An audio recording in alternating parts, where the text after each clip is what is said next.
All right, welcome back. Today we're doing things just a little bit differently.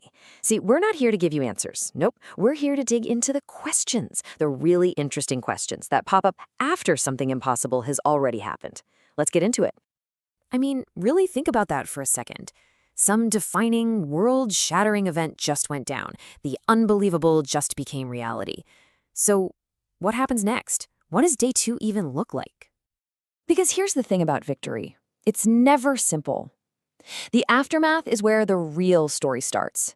New alliances get forged in the chaos, old fears start creeping back in, and the very idea of what it means to be strong, well, that's about to be completely rewritten.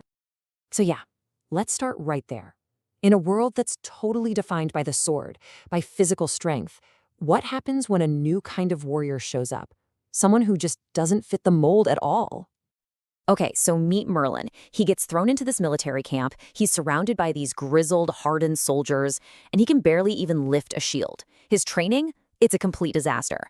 In this brutal new reality, he just seems, well, he seems totally useless. But, and this is where it gets really interesting, while his body is failing at the whole art of war thing, his mind sees the world differently. He's spotting patterns, weaknesses, and strategies that these other soldiers who are only focused on brute force are completely missing. And that just raises this fascinating question, right? In a world built on swords and shields, is there even a place for a pure strategist? Or is he just a liability, a guy who's just waiting to get everyone killed? But it's often in the heat of the moment, in the fires of conflict, that the most unexpected bonds are made, alliances that can literally change the entire course of history. So we see Prince Jonathan, the heir to the entire kingdom, meet David, the kid who just slayed the giant. And almost instantly, he does something that is just unthinkable. He starts stripping off the very symbols of his royal identity, his robe, his sword, his bow, his whole future. And he just gives it all away. He declares them brothers, an instant, unbreakable bond. I mean, it is a shocking, powerful, and deeply personal act of loyalty that just shatters every rule of royal protocol. And that question just hangs over everything. What on earth did Jonathan see in the shepherd boy that made him give up everything in a single moment? What kind of power does this kid actually have? And this just creates such a painful contrast. Because for Merlin, seeing this brand new brotherhood only reminds him of a friendship that he lost, a deep bond he had with someone named Arthur, one that was shattered before he ever got here. It's like a ghost from another life. But maybe the most immediate threat? Maybe it isn't the enemy army camped outside the gates.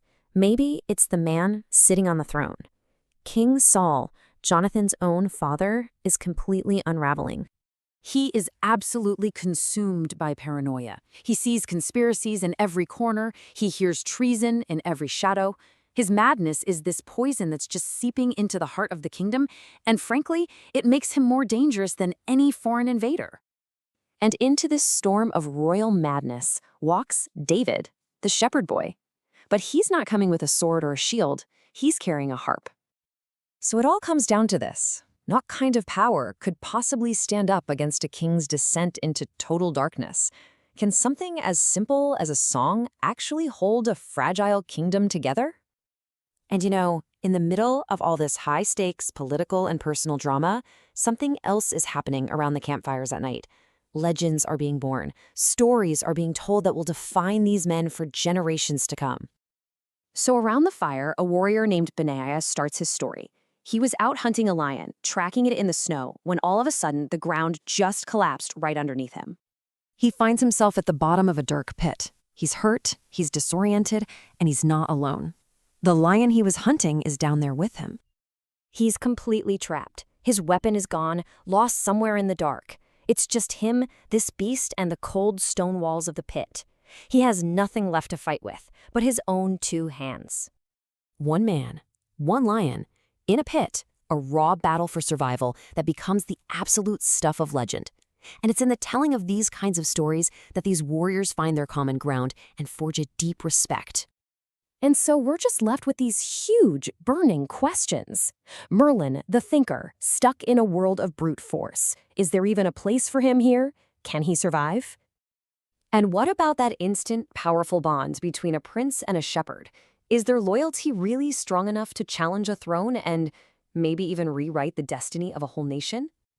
And finally, you've got a kingdom on the very brink of collapse, ruled by a king who's losing his mind. Is it possible that something as simple as a melody can bring peace where armies and politics have totally failed? Look, these aren't just plot points. They're real questions about the nature of strength, loyalty, and power. The answers are right there. The story is waiting for you.